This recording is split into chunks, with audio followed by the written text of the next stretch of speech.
নতুনকে আমাৰ কেজুমান কাপোৰ আহি পাইছে আপোনালোকক দেখাও ওপেনিং ভিডিওটো আৰু ইয়াৰ ভিতৰতে যদি কিবা লাগে আপোনালোকে জনাব স্ক্ৰিনশ্বট লৈ আমাক মেছেজ কৰিলে হ'ল বিহুৰ বাবে নতুন কালেকচন আহি পাইছে এয়া ইয়াতে আপোনালোকৰ ষ্টাপল কটন আছে তাৰ পিছত এসি কটন আছে এই দুটাই আছে কালেকচন আপোনালোকে চাব পাৰে এজোৰ এজোৰ কৰি পিছত বাৰু আমি খুলি দেখুৱাই দিম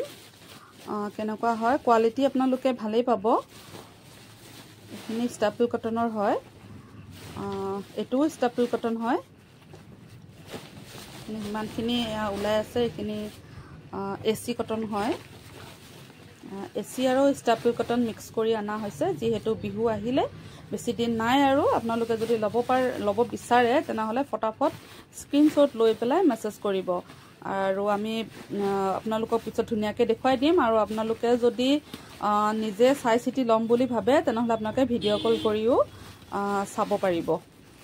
একেজোৰে মই পিছত বাৰু আপোনালোকক আকৌ মিলি দেখুৱাই দিম কালাৰ কেটা কেনেকুৱা লাগিছে আপোনালোকে কমেন্টত জনাব এজোৰ এজোৰ এইবোৰ নতুন কালেকচন হয় ধুনিয়া আহিছে কাপোৰ বিলাক একেজোৰে আছিলে আৰু আছে নেকি তলত আৰু এজোৰ আছে সাকে ইয়া আপোনাক ওপেনিং ভিডিও কৰিলো আপোনালোকক যদি লাগে এনেকুৱাৰ ভিতৰত আপোনালোকে জনাব